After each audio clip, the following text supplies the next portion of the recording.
today. The first item is to approve state grant for airport crack sealing and seal coat project. This project was approved a while ago to have harder asphalt, do the seal coating and crack sealing of the airport. Previously, the county board approved the funding, FAA federal funding for the airport. So we need to get approval on the grant to get the state share of the funding. The grant agreement just had the state pay $9,300 per project. Without this grant, that cost would be So do we have a motion to accept the grant, correct? Accept the grant on the seal coating for the airport. This one's a state grant, correct? Move to approve the grant. Is there a second? I'll second. Any discussion? All in favor? Aye. Opposed? Motion carries. The second item is recommend approval to accept a local for Wildcat Park and Campground upgrades for the electrical work. Last goes in approval of the water work to go along with this. We had 3 bids. One bid we rejected as being incomplete bid. That bid, they instead of telling out everything for bid prices, for each quantity they put on included. Got down to the very bottom, put on the total dollar amount. We need to have the individual unit prices that would came on the actual quantity installed. So that bid was rejected. The other 2, the low bid was Hoskins Electric at $42,600. The second bid we received was from Bradley Electric at about $10,000 more than Hoskins. What was the other one? Bradley Electric, they bid $52,481.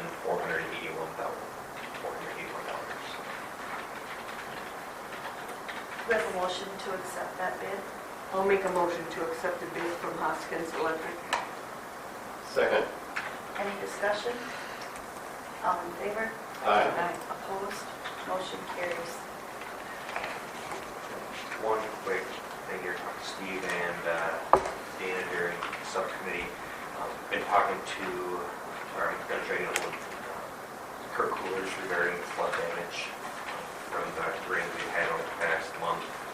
And I'll come back later on with an update, maybe next week with some better cost estimates on how much damage we have and how it's going to affect this year's budget. But there's a potential that the board might want to declare these past rain events as a disaster for the county. It will open up the door for some potential additional funding sources, and we have had probably shut down stuff as a result of the flood. We have some repairs that still need to be made, so I'll try to look through potentially come back later on today or next week. Can it be included with like Fillmore County, like we've done in the past? The state sent out a notice on Monday, wanted to get everyone to compile numbers of how much this last rain event had for damage.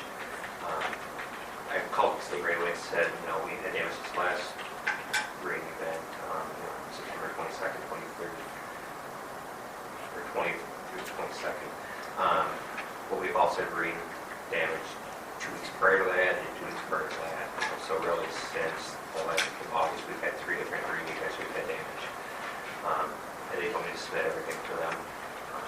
They're looking at every county in the state and essentially has been damage. So I talked to Freeport County.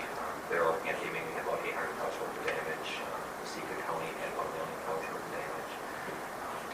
Statewide, in order to be considered a federal disaster, type event, I believe the threshold is right around $8 million, a little over $8 million worth of damage to public infrastructure. I'm not sure if it's going to meet that threshold with the state. So we're looking at that. There's also potential for state money, state aid disaster funds, which could be lower thresholds as long as the county meets certain requirements. So we'll be talking to Kurt, we'll see what we can come up with. It'd be nice to get something funding. We are going to be over our budget if we don't get some other funding. So. Is this down in like Winnebago Township, that area? I mean, our southern townships? We have damage scattered throughout the county. The hardest hit is going to be set over by just south of Spring Road. But there's also stuff up on County 18, County 21, 25. 25 water. 25, real minor that over top, but nothing really major on that. County 1 over by Beaver Creek Park. It's really scattered. Did 7 get any damage? I saw the road was closed, I didn't. Yeah, the water got up onto the shoulder, moving up the pavement, but really nothing major to talk about there. You know, there's County 23, half the road will be washed out, County 5, half the road will be washed out at locations. So, County 1, County 27, areas like that, pavement's still there, but everything from the pavement out to the shoulder got washed down vertical for 5-8 feet. Drop off the pavement. So we're doing repairs, everything's open up to public now, but there's still some ongoing costs that we need to bring over the next few weeks or potentially a couple months. Thank you. Does anyone else have any other questions for Engineer Kowalski? Okay, thank you. Ms. Kruger, would you like to come forward? Good morning, Commissioners and Council.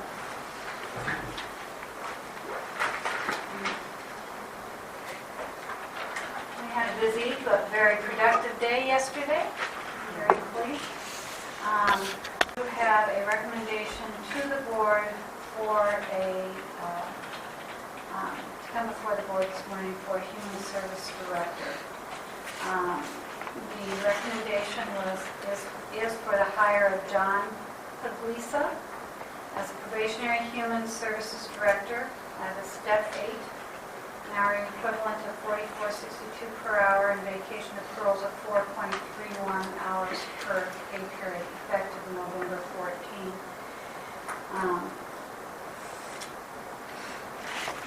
2018, 2016. November 14, 2016. Mr. Puglisa comes to us from Beltrami County, where he was the Economic Assistance Division Director and member of the leadership team for, I believe, a little over 8 years. Prior to that, he has approximately 11 years at Beltrami Area Service Collaborative as the Executive Director. His background is he has demonstrated evidence or documentation that of collaboration with both public and private agencies to provide services to the folks there. He has done an excellent job. I know they are sorry to lose him, but it would be we are very pleased that he's accepted our offer of employment. The board had their own meeting with him as well yesterday, in addition to the committee had strong support for him as well. So you need a motion to approve the I believe hire. your meeting with him went well. Yes, absolutely. Yes, we are very happy with him. We're happy that he's accepted that offer. We have a motion to approve the hire of, can you say his name one more time? Puglisa. Puglisa, John Puglisa. I make that a motion. I'll second. Any discussion? All in favor? Aye. Opposed? Aye. Motion carries. We also have some sad but exciting news as well. It's with mixed feelings that we received a resignation, letter of resignation from Shelley Kavanaugh, who's a social worker. She has a wonderful opportunity in a leadership role at La Crosse County. We wish her well there. She has served the residents of Houston County for 19 years. I believe her area of expertise is in developmentally disabled and labor work. She will be missed, but we're very excited for her. So it's with that, please accept the resignation of Shelley Kavanaugh, effective the end of business day, October 12th, 2016, and generously thank her for her service of 19 years. So do we have a motion to accept the resignation of Shelley Kavanaugh? Move to accept the resignation of Shelley Kavanaugh. Second. Any discussion? She's been a really good employee. We really are sad to see her. All in favor? Aye. Opposed? Motion carries. Thank you, Commissioners.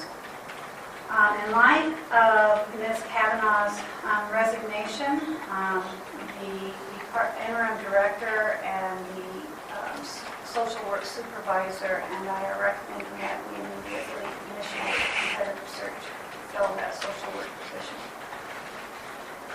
We have a motion to approve the search for a new social worker to fill that position.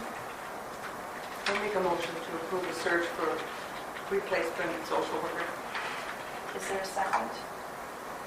Second. Any discussion? All in favor? Aye. Opposed? Motion carries.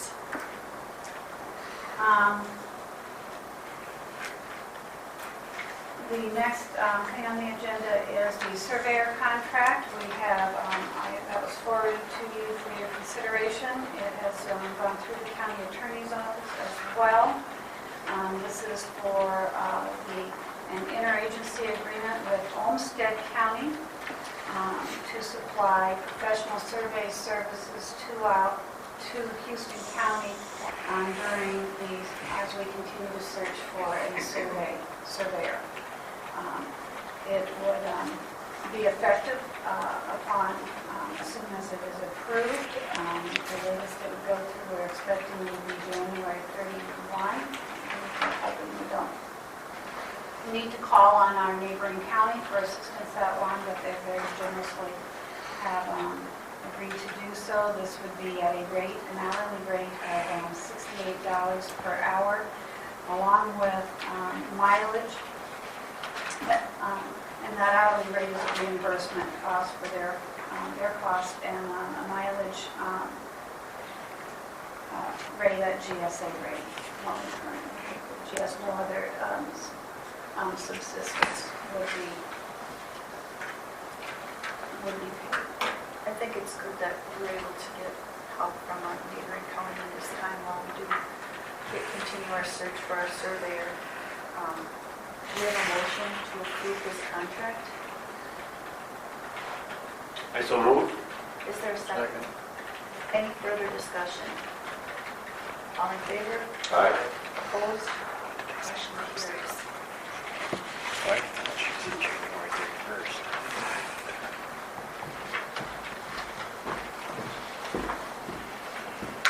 Tess, did you say it runs through January 31st? Yes. And colleagues, we're both in agreement. We wish it to be on a temporary basis, and they would be shorthanded, I believe. They kept sending it down. And just for clarification, the urgency on this immediately, the reason why we have the contract is because of some of the right-of-way plat work that needs to be done by a licensed surveyor for, I believe it's 5 bridges. So they will work with, this individual work with Tammy as well as with the surveyor's office as well as the county engineer's office. I do not have any updates for you on the sheriff's hiring. So facilities. One matter by way of information, two community individuals from the community, Dwayne St. Mary and Deb Ray. And I stood for questions and presented our proposal to the Historical Society for the city's last Thursday, it was. There are we were informed there are 73 applications for these legacy grants. 3 were considered insufficient, so we're competing in a field of 70 with a pot of assets that are valued at $6.4 million. Our application was for a reuse study and the professional fees that would be associated with such a study for the historic jail, as well as for architectural engineering work for this building so that we could make formal application for a larger grant in the future. So I think it went very nicely. It certainly was. It's an interesting process, and I think our prospects are solid. We'll see where we go. As you may recall, we had the larger legacy grant before them last year, and they turned us back and said we really need to be looking at getting architectural drawings together. So that's the base, and then of course we have the reuse study. And that was the basis of our application this time. So I believe it was $76,220. Thanks for doing that. You're very welcome. It was an enjoyable project. Next, we knew, especially from having folks up on the roof to do some of this preliminary work for our grants, we knew we had compromised roof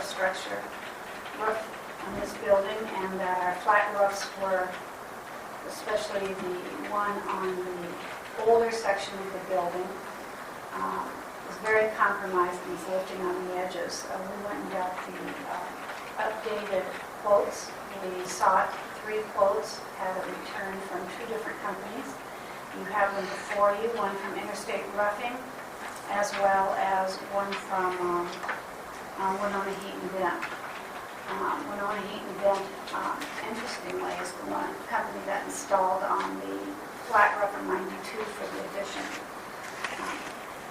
I talked to the building maintenance foreman, and I were on the phone with both companies. Both companies determined that, said that the 2 different roofs, we have them quoted separately, that these quotes were severable. And so therefore, at this time, I am requesting that the county, and as I said, I'm agreement with Winona Heat and Vent for the flat roof on the historic courthouse building, $19,987, and that we actually contracted Interstate for the portion of the flat roof that covers the addition, and that's at a price of $37,678.63,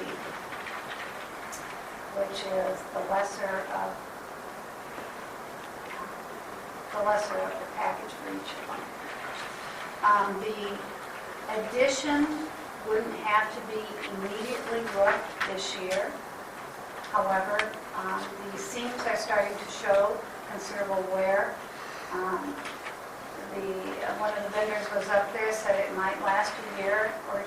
It's always hard to tell, but that it will be failing in the next year or 2. My preference is, one, we repair it before it starts failing, because when it starts failing, there are additional costs for replacement of materials that are under that roof once they get wet. And we likely will, we don't know what that is on the older section. If there's wet insulation, and you should see that here, that will have to be replaced and you don't know what you're getting until you rip the roof off. But let me replace that now. Also, the cost of will just continue to increase, just the inflationary cost of putting roofs on. We had Interstate quote our roofs about 6-7 years ago, 6 years ago I believe it was, and the flat roofs are now almost, if I'm not mistaken, they're over double. Maybe just like that. increased, I should say, 50%. Well, that's up to you. And do we have a time on this, like we want it done before winter? The Winona Heat and Vent said they could be here next week, pending weather. You know, they aren't going to pull it off in the middle of a rainstorm. That they gave us a week and a half out. Interstate said they couldn't be here for another month and a half.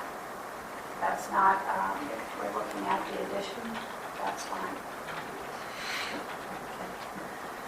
Do we have a motion to go ahead with these two price quotes for the roof repair? I make that a motion.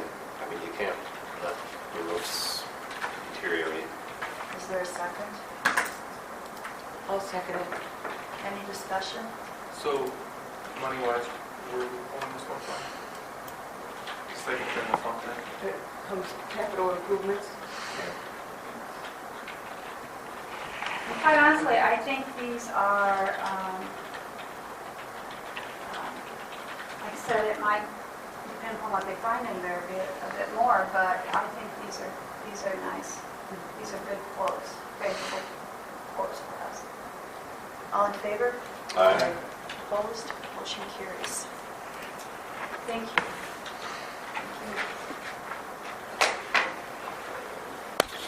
One last item here, just as an information item.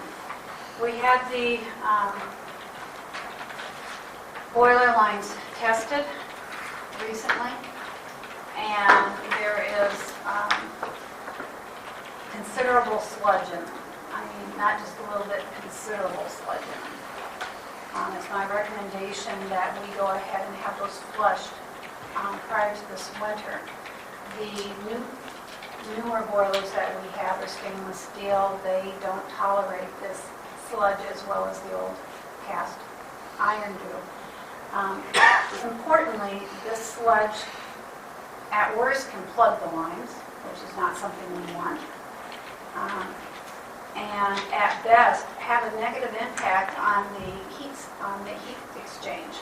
The efficiency of the, not only could it damage what we have, but the efficiency of the system goes down rather quickly. It is not a inexpensive thing to take care of. It'll run upwards close to $6,000. We do not, I am glad that we tested that this fall, but this was not something that was scheduled in this year's budget. If you do not approve that today, of course, we will schedule it in next year's budget. I will look to see if there are funds in the budget where, you know, I can take from one line or another, but I wanted to, as soon as I found this out, bring this to your attention. My recommendation is when it comes to your heat system, and with the grant, our heat system and for our new boilers, I think they were $22,000. We had a grant for over $92,000. But I'd like to keep those systems as pristine as possible.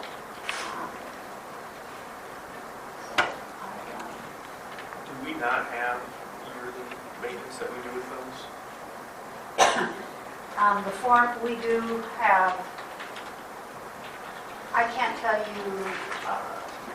the last time the line was tested. I think it's been a few years.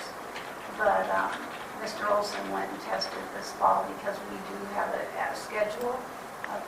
He has put together a very timely maintenance testing and inspection schedule for everything. And so this came up during that. I was quite surprised. I'm not sure if he was, but I was quite surprised to see the buildup as heavy as it was. One of the things we would do is propose filling the line with water running it from the Justice Center before things get real freeze, and then I understand we can run soft water through it. You know, some of our systems we can't, but this is one that we could, and we would be running soft water through it to try to fill it that way to try to be tour any future corrosion and buildup, Do you which I know, don't believe has been done before. I think it's been filled with hard water. And we have old lines that, do you know, like, I don't necessarily expect you to know this right off the top of your head, but maybe you do. Do you know if that's like a closed loop system or an open loop, like when you throw filters in there? You know? I'll have to check on that. It's my understanding it's a closed loop system, but let me verify that. Let me verify that. I was have just a wondering. chemical Yeah. Do you have a chemical program Well, for your boiler? Winona Controls maintains the system now for us, and I can bring back a full report from them. I mean, they're the ones that we had run the test on it. They're the ones that put all the new balance systems in for us this year, and so we are running it differently than we used to. We used to just run them in the winter, and now we run them as a whole balance system now. The sludge is in the, I know there are is it some in the lines treatments or in the that- boilers? The boiler tubes? Or in the lines between the buildings? in the lines between what? Where's the sludge? It's within the lines, within the heat system of this building, not Ran a between. boiler for 30 years, and I never heard of sludge. Well, I I can never- bring back more information for you, then, Commissioner, I because would- I'm not a boiler I would like expert. to know. I This is will, a new term, sludge in the line. We do blowdowns, and we had a very intensive chemical program in our school. well, And our lines, when we open them up in the summer, we open them every summer. You can see it, the sludge. I guess, And maybe and if my you have word sludge, that sludge- probably means you got a flat spot or a depression where it's sitting there. It shouldn't be sitting there. If it's a closed system, it should come back, or boil it. Right. let me bring the experts in, because I don't hold a boiler's license, still as do. you do, and we appreciate that in the past. All I know is that I am told that it's negatively impacting the heat coils and the exchange. And so that's something that, to this layman, if you will, I know will impact our ability to have efficient heating going forward, and also would impact the life of Yep. part of the system. But I'll bring more I'd like to know information to you. It's a new term. Well, maybe sludge isn't the most descriptive word, but that's my. But I figured that it's something that's of significant importance that I needed to bring to the board's attention. So do we want to Hold off. hold off Yeah. until, could we have someone in next week, do you think? Or Absolutely. Absolutely. Okay. Michelle can add that to our agenda? Maybe I'll come down and visit with them Please. between now and next week. So they can show. Well, I would appreciate that as well, because of your expertise, and visit with both Greg and Mike. I'll make quite dangerous. I'll make ranges. Thank you. Thank you very much. Thanks. Courtney Berge from EPA, would you like to come forward? Good morning. I've had probably my busiest month yet, which is good. I'll give you some quick bullet points of the things that I'm working on. As you know, LAX Fabric Cleaning in Spring Grove has applied for tax abatement, and we call a public hearing for that, and that will be next week. And so if there's any questions or things that I can help direct for that, I'd be open to that. But it's been a good experience working with them, and I'm looking forward to kind of seeing how that goes in some of their job training programs that they're wanting to start up. I think that could be a good thing for the county for sure. The other thing is the Mel Chiropractic loan, which you approved, I think, a couple months ago already. That loan closing is going to happen this Friday, so I'm going to be there to present them with the check. The money from the EDA will be going towards the purchase of the building, and so we're working with the banks to secure the second mortgage and to get all of that done. And I've gotten all the documents prepared, and they've been approved by the attorney, and so that is all set to go. A couple of events that I've just wanted to clue you into. Last Friday, I welcomed Beth Callistad from the U of M Extension. She works for the Center for Community Vitality. And they have a lot of programs and resources available for anything from, economic development to job training and different things like that. And one of the things that she has reached out about is doing some civic engagement, just kind of programs and leadership training and things like that. So she just started actually there a few months ago, so we're just starting that conversation, but she really wanted to come see Houston County because she had never been here before. So I put her in my car and I drove her around the county and we talked and met with a lot of people from the area, so that was really great, just to kind of get us on their radar and see what they have to offer. The second regional tourism discussion that I'm hosting is happening next week already in Spring Grove on Thursday, October 6th. That's going to be at 9 a.m. at the Giants of the Earth Heritage Center. And I'm really just hoping to kind of continue the conversation from last time and make some next steps. And some of the programs that I learned about from Beth are actually going to tie in. I'm going to present that information there to hopefully get some next steps going for those people. It's been a really rewarding experience to bring people together across the different communities in the county. And I think that's something that they really, really wanted to happen. And so I'm excited, and I hope we get a good turnout. And then lastly, I did present last week at the La Crescent Chamber of Commerce. They have an annual or a bi-monthly membership meeting. And so I got to get in front of all of their members and just kind of talk about what we're doing at the county, what kind of programs we offer, and make connections with some of their business owners and bankers, which was really great. So I'm really excited about that, and I'm open to any other, opportunities to talk about what we're doing. And then the other two things I just wanted to mention quickly is my organization, CEDA, has been getting more and more involved in working with site selectors and startup companies, and there have been a few instances in the last month that we've been approached by businesses looking for space, and I've been starting to collect some information from property owners here in the county who have available property for business expansion. And so I just wanted to let you know that that's something that I'm also working on, and there's nothing formal in the works right now, but there could be some upcoming projects in the future. But I just think that's one thing that I'm really enjoying from the partnership between CEDA and the county is I kind of can call on my colleagues to bring some folks through, and there was, I think, a tour last week of a company that's looking to expand, and they're just looking for a space anywhere, and so they're kind of just doing some initial research, but that's something that we're also working on. The last thing, Barb Beeson, who served on the EDA board, she said since it began, so a long, long time, she resigned last month. So we do have one open spot on our EDA board. So we're going to hopefully talk a little bit more about that at our EDA meeting next week and get some ideas going for a replacement. But that is just one thing to note. If you have any ideas, we'd love to hear them too. So, any questions or ideas? Kathy contacted me already with a hookup for financial things that they offer, like to help people with house loans and personal finance. From La Crescent? No, is that her name? Kathy that came from the U of M? Oh, Beth. Beth. Yep. Yeah, sorry, Beth. Yep. And she, and so I forwarded on to our Bluff Country HRA, and hopefully we can bring some of that education into the counties through the U of M in cooperation with our HRA. Yep. I think there's a lot of opportunity, and was just kind of telling her everything that we have going on and hoping to connect the dots there. So. You know if anything's happening with that restaurant that's in Houston? I have heard rumblings that there is a new restaurant operator going to be moving in there soon. But I saw a sign in the... Yeah, I have not been approached. I've reached out to their city, obviously, to let them know that we're available if they have any questions or need any help with business planning and things like that. But it sounds like they don't at this point. So. Okay.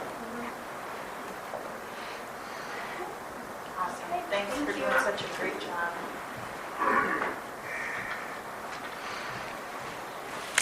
Valerie Green from the... Good morning.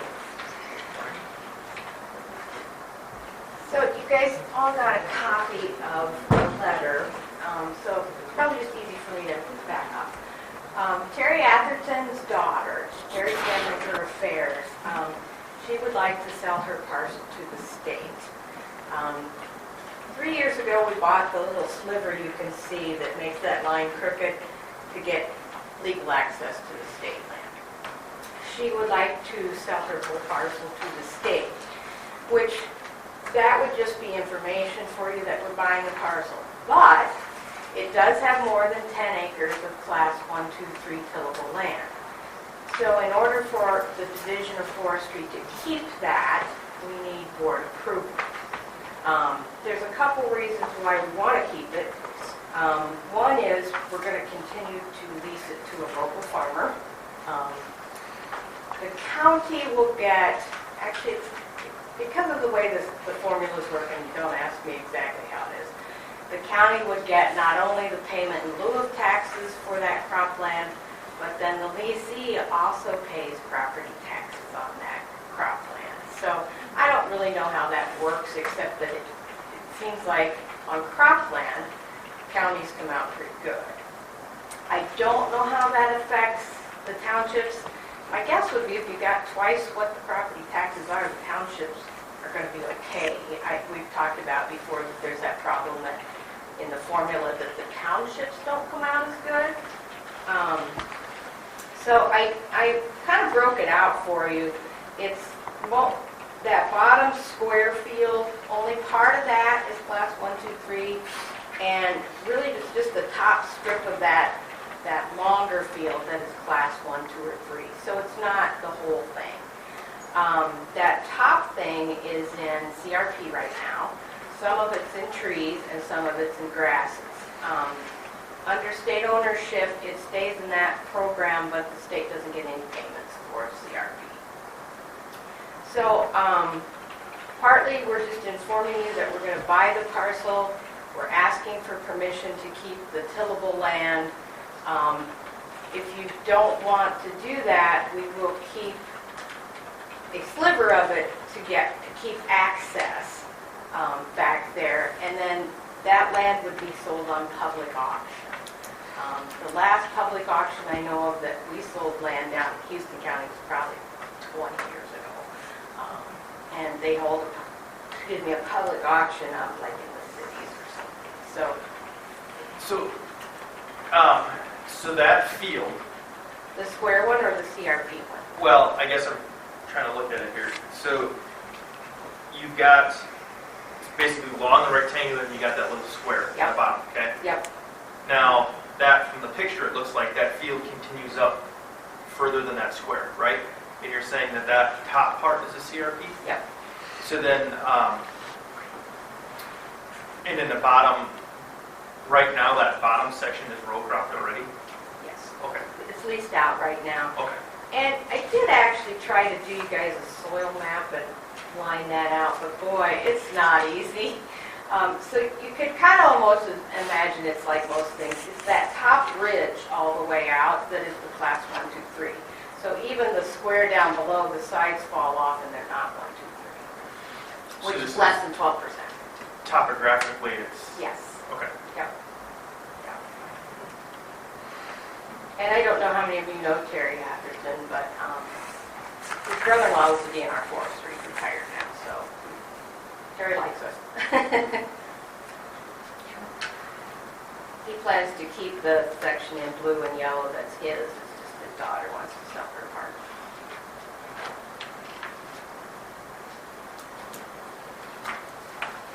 So from us, what do we need to, A motion for you to allow the Division of Forestry to purchase more than 10 acres of tillable. It comes out to be about 18. It was a little hard to, again, figure out exactly where that 12% was. But, so we basically need your approval to buy more than 10 acres of tillable. We can, under state statute, we can buy up to 10. But this is more than 10. This is more like 19, 18, something like that. motion to approve allowing the DNR to buy more than 10 acres of cropland. Is there a second? I'll second it. I just have one question. Mhm. So whatever is leased out to a farmer, they pay taxes Mhm. on. So it doesn't matter if they are working 20 acres even. They'll pay 20 acres worth of property tax. Okay, all right. Yeah, and the payment in lieu of taxes pays that as well. It's a way that the formulas work, so the county gets paid twice. state lease rates for our ag land, we don't have a lot of it, but ours are really low because they have to put up with a lot of rigmarole in addition to paying the tax. And do you also talk to the townships or not, or it just comes to the township? Just to the county. All right, we have a motion and a second. All in favor? Aye. Opposed? Motion carries. All righty, thank you. Thank you. That's the payroll and the amended budget, plus Green County Attorney. Move to approve the consent agenda. I'll second it. Any discussion? All in favor? Aye. Opposed? Motion carries. No report on the highway building? Not much. I had spoken with the city of Caledonia, or one of the people from the city of Caledonia regarding parking, stormwater retention. But, you know, I guess at this point, there's nothing really to report. Okay. We need a motion to approve claims, human services, and license center disbursements. So moved. I'll second it. Any discussion? All in favor? Aye. Okay, we need to announce the time and place of the TNT meeting. And the TNT, the Truth and Taxation meeting, will be Monday, December 12th at 6 p.m. in the Commissioner's room.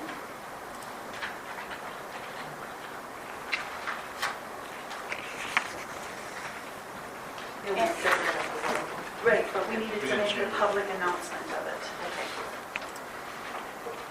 And then we need to approve the agreement for the management of Wildcat Park. And we kind of went through that last week. And just the only things that really changed were the increase in the county share of the showers. I'll make a motion to approve the agreement for management of the Wildcat. Second. All in favor? Aye. Opposed? Motion carries. We received the resolution in your packets to do with the changes that we talked about last week as far as the Egg Society. They'll go to the 20,000 and then with the possibility of matching 4. It's all in the resolution. Does anyone have any questions? We have a motion to approve this resolution. It was in our packet. Move to approve the resolution. Is there a second? I'll second it. Any discussion? All in favor? Aye. Opposed? Motion carries. We've already approved those minutes. Commissioner Chomey, would you like to start on the commissioner reports?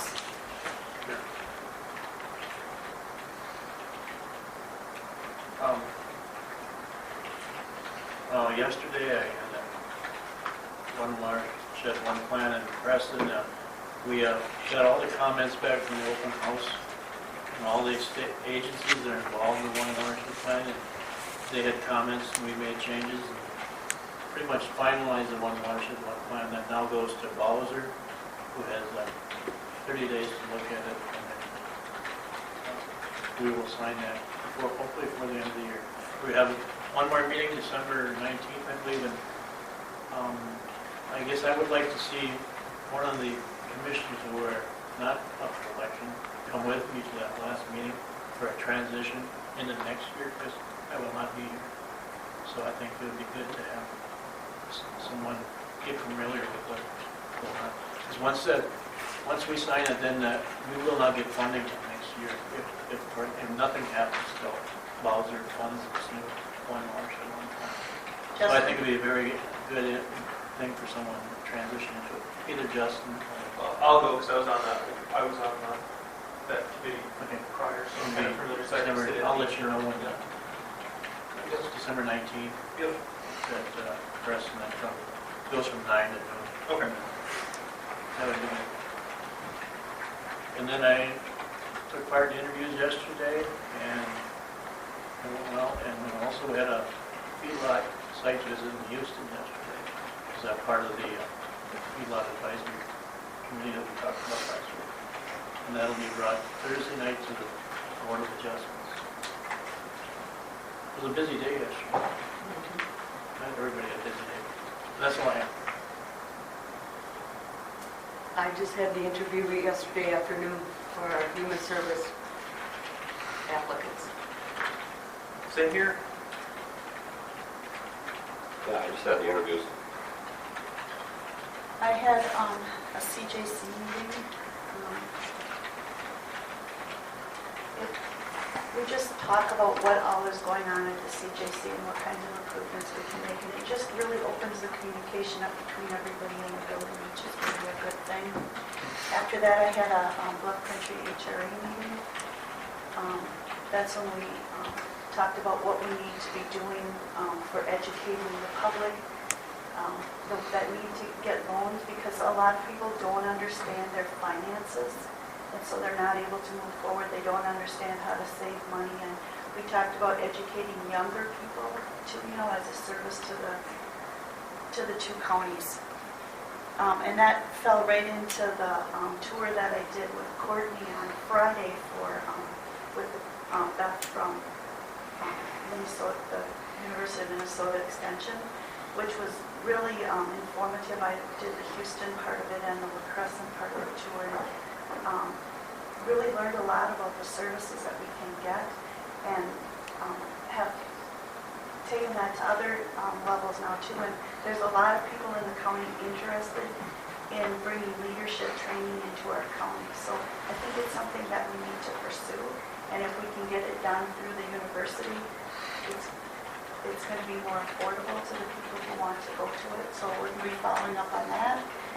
And then I had the morning interviews yesterday for Human Services Department head and the afternoon ones. That took care of my week. We had the Able Open House on Sunday. Oh yeah, Dana and I were both at the Able Open House. It's a very nice facility. Yeah, it really is. I'm kind of proud of that, kind of partial. But it was a pretty cool tour, and it was very well attended also. So, thank you. And I think that was it for me, so we can... Oh, Ms. Kruger? Ms. Kruger, did you want to come back up and talk to us at this time? These two gentlemen, right? Just thought I would save you a little time to get the information. Mike Miners and Don are here to talk about the boilers. It is an open system rather than a closed system, and we have Mike's license hanging as the primary license. So, Mike, would you explain the shape of our current boilers and the fluids that flow through them, and maybe answer any questions? Yeah, it's an open system, and from the way it was explained to me when John was here, Dollar, that they had some problems with the circulation in the lower levels and the ends, and it's the supply and return lines are full of sediment from years of use, and they need to be flushed out so we can get the efficiency of the boilers back and the heat in the rooms.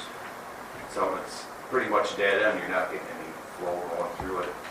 So I think what it was explained to me from Greg when he talked to Troy from One Controls is that they got to drain out the water that's in there, pump an acid in there and run that in there a week or so, and I think that loosens up all that sediment. Then they drain it again, and then they add chemical balanced water back into it. And you'd be pumping soft water that we pump over from the Yeah, we Justice have to Center. get soft water, probably from the Justice You don't Center. have soft water. We have no water softener. I think we should have one in Yeah, there. I think that's part of the problem, the way Troy It makes a talked. big difference. And I think the other part is just, from the old system, all that So you sediment. have some pipes that are not draining back to the body, laying flat? They're or flowing are they through it, dipping? but not, Are they dipping the pipes for the sludge? it's not, it's blocks, not completely, of course, just some, so it slows down your flow. You're getting water through there, but not the volume you should. To wash it out? So the sediment's more or less just settling. It's kind of like when you get over, your arteries plug up, it's kind of what it is, basically. I know they had to drain one last Yeah. summer. drain one leg of that, and it was just filthy black. We put those, a year ago, we put those new thermostats in the building here, you know, and then we could trace it a lot. Before, it was, you know, it's the older style, air, you know, the air ones, the older ones, and you couldn't trace it. Well, now we can watch the temperature a lot better, so you can see where you're losing temperature as you go through these. Before, you know, the room maybe wasn't warm as it should be, now we can actually, with the new thermostats, tell exactly, you know, if you're going through this one here and you're losing a few degrees or quite a bit, so it's the flow of the water that's doing that. So that's kind of opened the, we didn't know that, we kind of knew it. Now we can actually can see it on the computer. We can see it. We should probably look into, you know, talking about maybe get a soft water system and getting on an annual regiment of, That would help. you know, flushing and. I'm surprised they haven't had one here, I guess. I don't know. Especially with the new boilers, they probably should have been done. It'll make a big difference, you get that flushed out. Do you have a makeup tank down there where it comes? Well, yeah, there is, and what happens, it automatically adds water in the system. So we have no idea how many gallons you go, it's like, well, we had so much this month. No, it automatically adds water to the system, so you can be adding a lot of water all the time, so you got a lot of new water coming in all the time, so that would not be softened. Do you know, do we have filters on that prior to that coming in? If it's open loop, I would imagine you send it in. Pretty well, no, it's pretty much going to drain off the system there, if they're not, they're off the main water line. No extra. Yeah, I agree with Justin. We really need to look into soft water. One kind of goes with the other. It's silly to do this and not put the other with it. We can look at getting a quote on a soft water system for this building and the cost of keeping that soft water going. However, I would like us to get that system flushed and ready for winter here. Well, the problem is they're going to have to. Shut your system. What's that? Shut your system down. Yeah, I mean, you might as well do it now when it's still somewhat warm out, you know, but it's going to have to get done. It's just a matter of, you know, in the future, having the system, I guess, set up to a way in which it doesn't happen again, where you have to do a major flushing, where it's, you know, either gets flushed every year, every other year, you know, have a program, and then, you know, where they have chemicals to keep that going, or soft water to keep it from happening. That would be good. Cool. Well, thanks for coming in, John. Yep. So do we want to go ahead and have that done? Flush. If it has to. Yeah. Well, Yeah. We'll bring back some quotes from various vendors on softener and what. let's, the question is, can we wait and see if there's a package deal? Somebody will flush it and install With the software? the system versus, I don't know if they would give you a better deal if they say, hey, we'll That's do a good this idea. and we'll They help might. do this, and It's hard to tell, and those, it's not like installing a home softener. I mean, it isn't that When complicated, they're but controls, it's will give you a also, quote on it. it's Do it at the same time, it makes sense. well, that's what I'm thinking, if it's gonna be done, you have the same If they're company gonna do do it that, all. they could, they'd sell you a software. we'll call over and get a Of course, quote we need on bids, that. we gotta go on bid. But they've, Well, we'll we've use it spent over a considerable certain money investing in upgrading our heat system here, and so we share the same interest with you in wanting to make sure that we maintain it in as best condition as possible. And the soft water will help us, not only with our heat system, but also. Hot water heaters. Yeah, just keeping all the lines. Yeah. hot The water. faucets and everything, you see on the faucets. They have considerable corrosion. This would be good preventative maintenance. For the whole building, Yeah. Well, thank you for your time. These gentlemen were available, and make sure you have the information. Thanks for coming in. So we're leaving it. Yeah, it goes to next week, yeah. Okay. Thank you. Thank you. Okay, our next thing to come is our, is there anything else that you want to bring before the board before that? Is this the last item on our agenda today? Yeah, because it's not the third Thursday, is it? The 13th day? Okay. All right.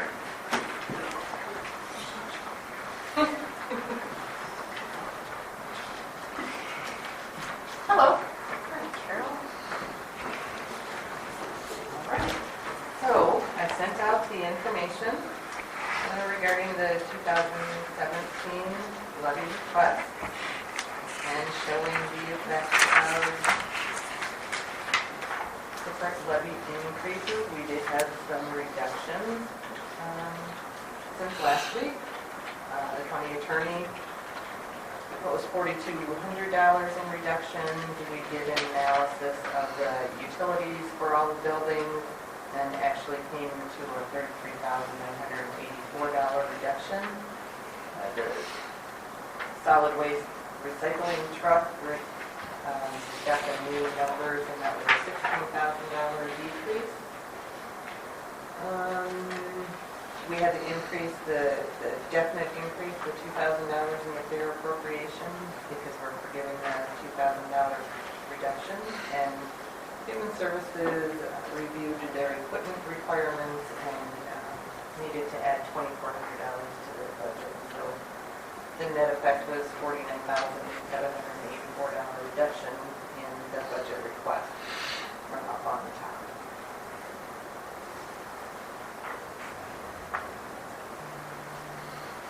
That leaves our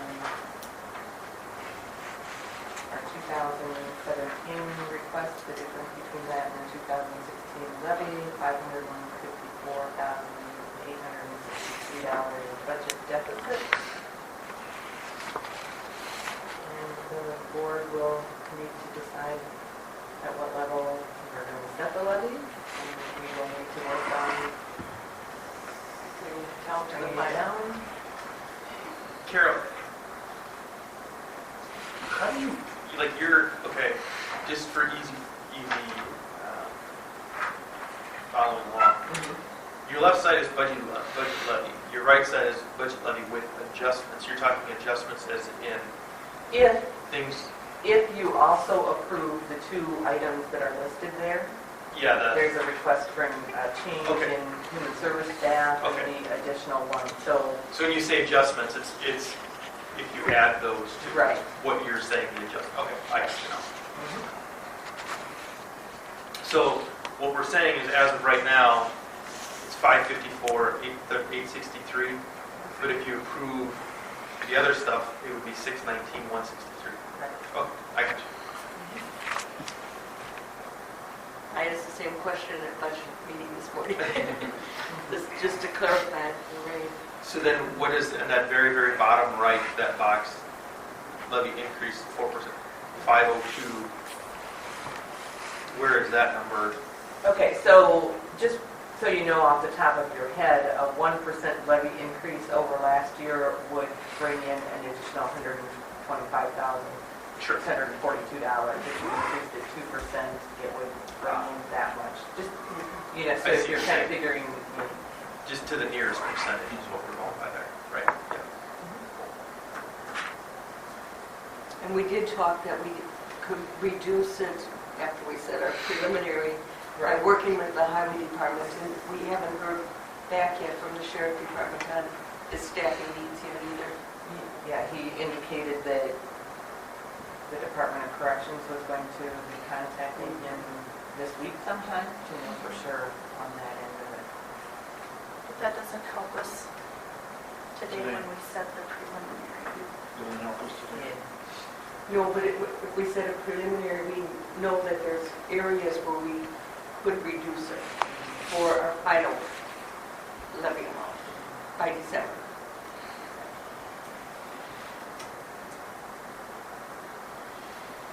All right, so we just need a motion for preliminary. Okay, I'll move. 2017 preliminary budget, we set at 0. I'll second.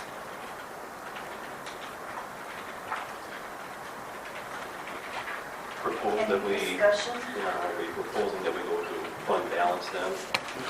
That's what I'm doing. Yeah, my thing is, I guess, I look at, cuts to be made that, our job is to set the levy. This department head jobs to live within boundaries and parameters. I look at the last 2 years, taxes have gone up 10.5%. We've gone up to about 1.4 million. I guess, My question, I guess, has always been, when does the hemorrhaging stop?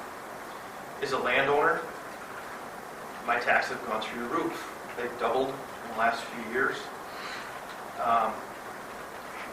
You know, I know it's easy to spend money. It's easy to ask for raises or additional help in staffing or, you know, equipment, all that kind of stuff. The unintended consequences, taxes continue to go up. Since 2000, and I want to say 2005 has been, we've outpaced inflation 5 times. When you have people living on fixed incomes, when situations like last year come about where they don't get an increase, and the county increases 3-4% every year, that margin is getting greater and greater. And it's starting to get scary. The county needs to do its due diligence to find efficiencies, collaborations, ways to improve and do things. It just seems we're always asking for more, and it comes from the taxpayers.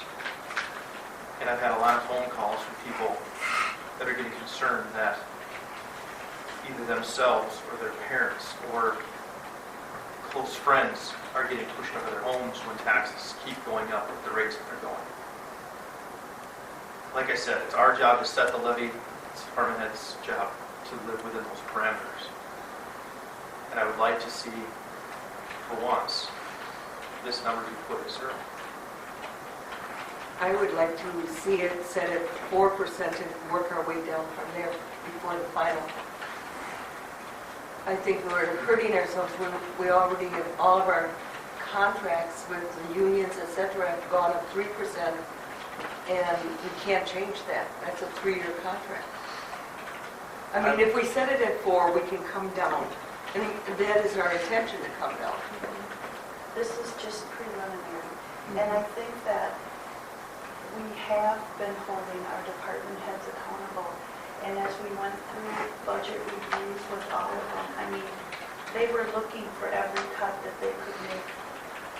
And Teresa and I sat for hours and hours with and Carol with the 4 major department heads.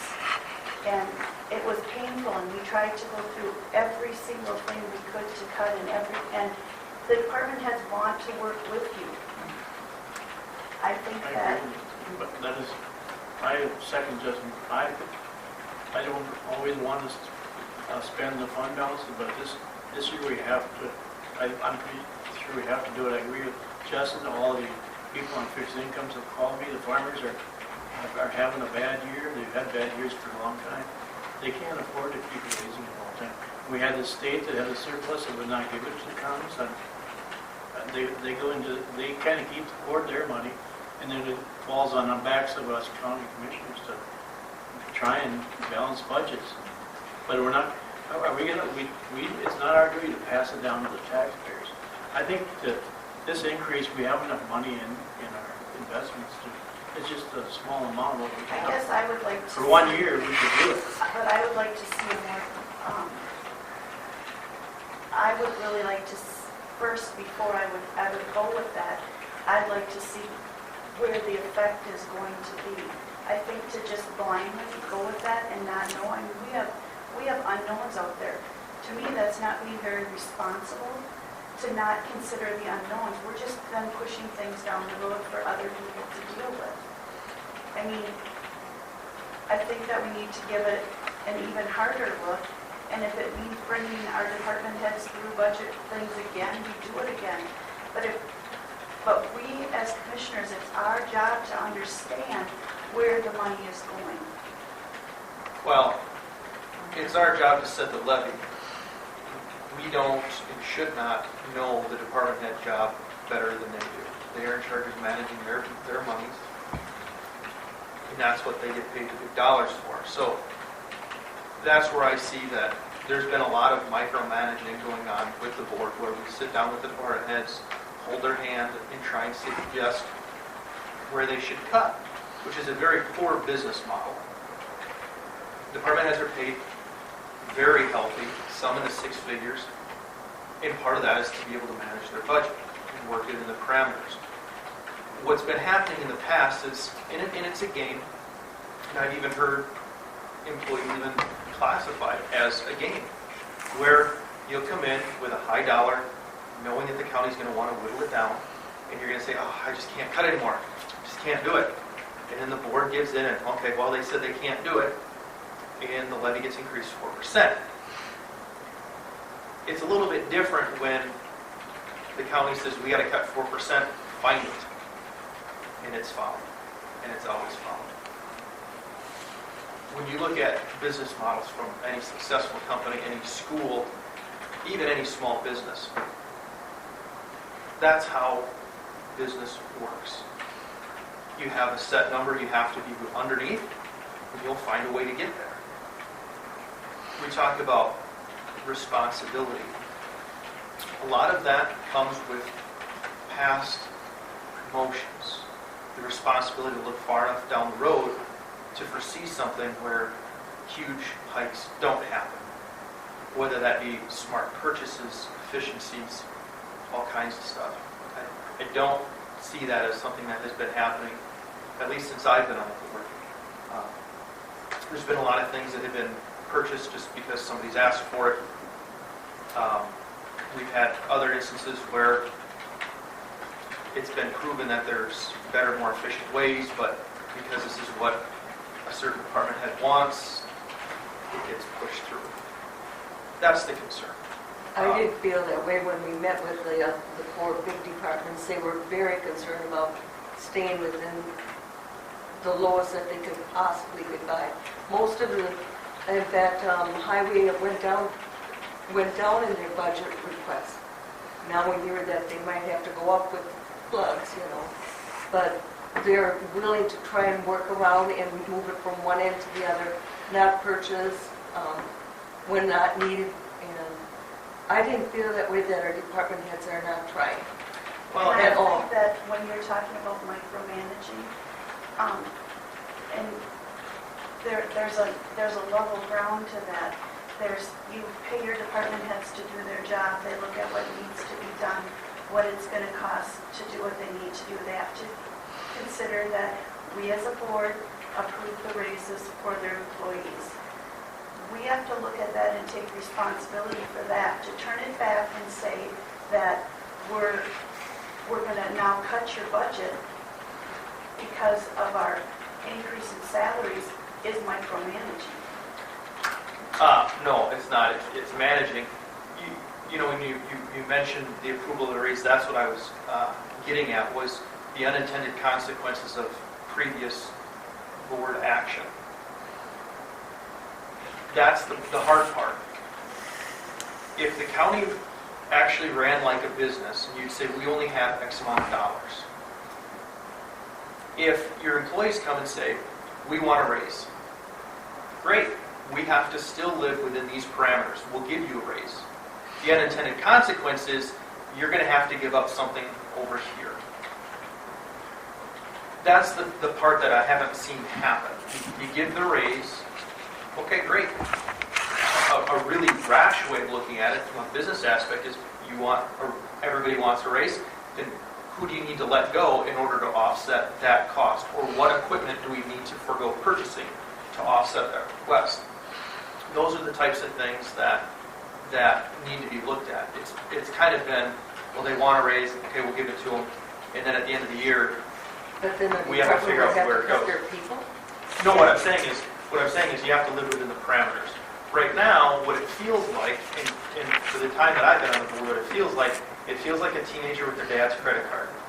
It's expense, expense, expense. At the end of the month, the bill comes in, oh crap, I can't pay for it. Where do we come up with the money? Well, maybe we should have purchased some of those things prior to, so we could afford to pay off that card. I don't like the implication that you're implying that our department heads are like teenagers with their parents' charge card. One thing you have to remember is this county isn't just a business. We provide service. So that's our business service. Yes. What's our product that we sell? Service. We don't sell our service. We do. People pay taxes and we provide a service. They give us money, we provide a service. It's the same thing with the roof. Somebody comes into roof, they provide the service of roofing, we give them the money to provide that service. So we provide the service in a number of ways. Public health is a service we provide. We provide human services, highway, roads, that kind of stuff. So we provide those services in exchange for money from the taxpayers. In I guess, one of the easiest low-hanging fruits and a great example when we talk about, you said you don't appreciate the analogy, teenager with their dad's credit card. I've used the analogies over and over again, and they're easy analogies, they're low-hanging fruit, but they're obvious. When the highway department came in and asked for an $84,000 skid loader, and I proved you could have gotten one on a government program through Bobcat or Case for $2,000 to $3,000 a year, a brand new one every year, the board voted to approve the $84,000 skid loader. Now take 84,000 divided by 3,000, how many years of a brand new machine could you have had? That is a great way to say we saved money. $3,000 a year versus 84. This last year, the highway department came in asking for a brand new tractor at $47,000 to mow the ditches. I said, why don't we go on the government program through Case New Holland? It's $1 an hour up to $200 for a brand new machine every single year. $200. There was a lot of kickback from the highway department saying they don't want to do that, but the government program doesn't exist. I had to prove that that program still existed in strong arm in order to get that to go through. So it's a lot of these, we want this, but over here, it's less expensive to do it this way, but it kind of gets pushed away. So those are just some of the examples where, I feel that rightfully that there have been a lot of purchases or requests for purchases. And I don't dock the department heads for coming in and asking for it. That's what they should do, is come in and ask for this equipment and stuff. But it's up to the board's decision to whether or not figure out, is that viable? Do we have the money? And is that the best way to use it? Are there other options? And I don't feel that that's been happening. That's Then we what come to was the happening crossroads. when we met with the highway department. They actually cut their purchases, and the only thing they can cut anymore is their service. Not do some of the roads that they were going to do next year that need fixing. Well, But they did cut back this year on their purchases. yeah. I mean, it's easy to use scare tactics. I mean, we've seen that I don't numerous think times where, it's scare tactics. but it is, because I just we've have to never say held that I anybody's feet to disagree the fire. with And your so line then, of if faith. you've never held anybody's feet to the fire, that in lies the problem. Is it's easy for a department head to not want to cut them and say, well, we don't have a choice. We cut services, and you guys are going to be screwed if we do that. Well, yeah, you say that, but there's ways. There's always It ways. was our idea to cut the roads to be done, not It's- the highway department. It's also our job before this meeting, if we had questions and concerns, to meet with the department heads, which we did, which people went out and talked to them too, and attend all the meetings. Not just to come to the meeting where the levy is being set and then. Well, I don't have put any. it down. See, I don't have any So- questions with department heads. I don't have any questions. I'm doing the job of the county commissioner. The job of the county commissioner by statute is to approve and adopt a levy. It's not to take the department heads by the hand and help them cut their budgets. That's something this county does. That's what Our the job is to big set the problem levy. We're at the board to set the levy. I made a motion to set the levy at 0. So should we call for the vote? Yeah. All in Roll favor? call. One last thing too before you, I just want to make sure that everybody's aware, by not setting it at 0, I guess, if I'm not correct, by not setting it at 0, we are saying there will be an increase this year, correct? No. Proposed. This is like proposed. I understand that, but I mean, if you don't set it at 0, the only option is up. Otherwise, you'd set it at 0. If the goal was to be at 0, you'd set it at 0. So No, if it's not being because set at this is 0, something you're saying it's going to go up. We can't go Well, above proposed. If you set it at 0, it It's can't. not going to go. That's up. right. So what I'm saying is, if today you don't set it at 0, it leaves the door open that it's going to go up. So we're basically saying it's going to go up. Okay. Justin's calling for a roll call vote. And the motion is to set the levy at Proposed levy at 0. 0. The proposed levy And at 0. and did it include using fund balance to make up the difference? No, or it did not. Okay. So if District you one. those cuts. No. District 2, Yes. 3, No, District 4, No. District 5. Yes. And the motion fails. I'll make a motion to set our preliminary levy at 4%. I'll second it. Roll call, please. Now, we Discussion. have- Any discussion? Justin, which one is it? Well, any commissioner can ask for a roll call at any point in time. We have a little more So- But he wants Yes, to we discuss it. can. Yes, Dana, would you like to What discuss was your- something? what was I said what to was- set our preliminary at 4. Okay. One thing I want to remind us of is that we are one of, when you get your taxes, you get taxes from two other, your school and your city or your village, so we say 4 doesn't look bad, well, that's only 1/3. The other ones are, if they say 4 don't look bad, and the other one says 4, you got 12%. So we need to be cognizant of it, we need to try and really, we're only a part of this tax problem, and every one of them's going to do that, so. To me, anything over 1% is terrible. Well, then, you know, we can bring it down from 4. Doesn't mean we're gonna set it at 4.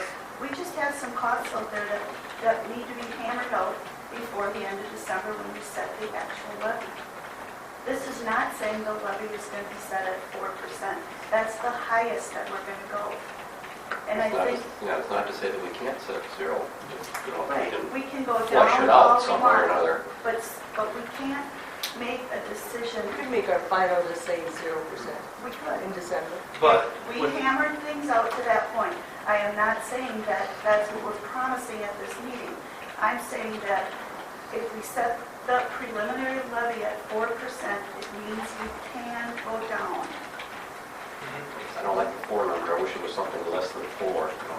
Well, let's use the actual number, $502,000, so $500,000 is going to go up. We talk about the unknowns and cuts, and we talked about how we've met with department heads, and they've said they've cut already. They can't cut anymore, they start cutting services. So what basically that statement is saying is we can't go below 4, because as of right now, they've cut everything they can to this point without cutting services. No, because we haven't heard back yet on the sheriff department, for one.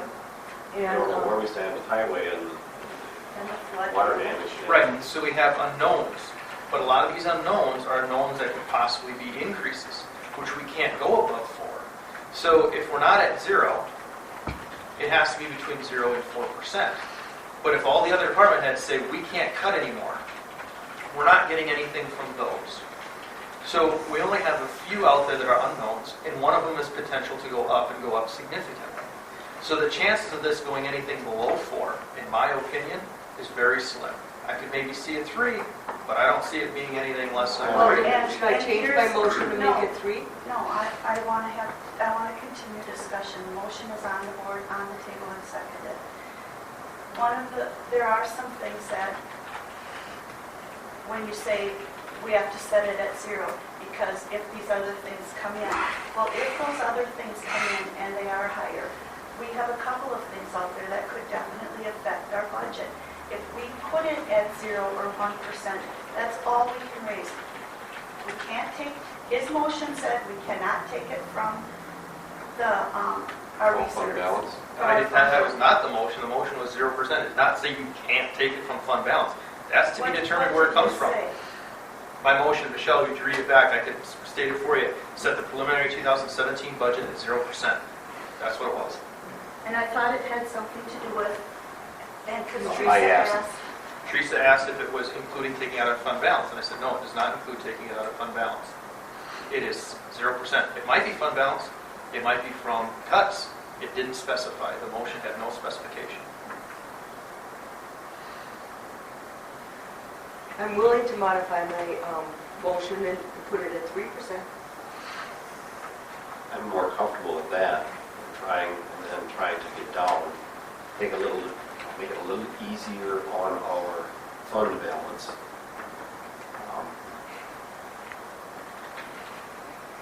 I guess that's I feel more comfortable doing that. I don't- Teresa's rescinding her motion and creating a new motion saying 3%. 3% for preliminary. I would second that. Any further discussion? I would only caution, what are we taking out of fund balance? Because if I'm not mistaken, we've already taken almost 600,000 out of fund balance in the last year or two or something. We did, but now, like in the last financial statement, it did increase again. Okay. And that's actually the second page of this handout that I gave you.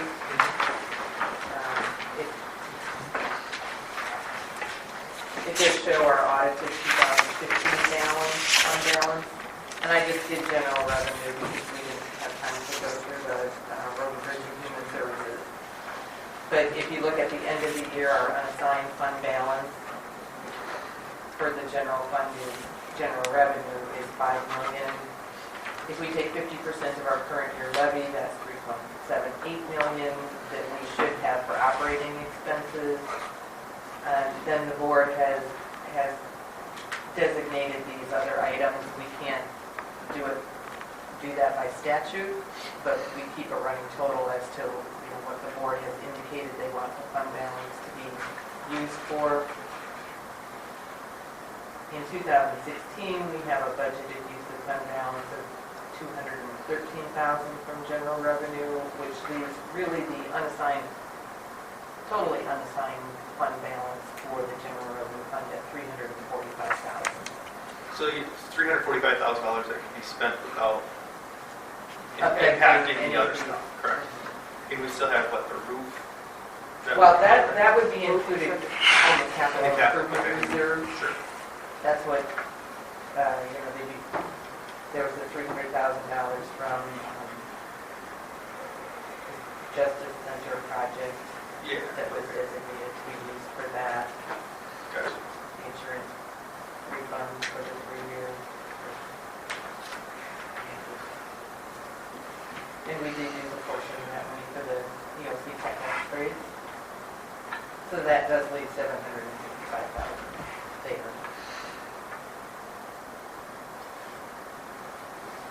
Can we call for the vote? Yes. District 1, Yes. District 2, No. District 3, Yes. District 4, Yes. District 5. No. Motion carries.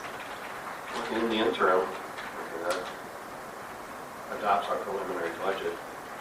I guess, Mr. Simieski, I'd like to see you work very closely with departments in working in getting this down to zero.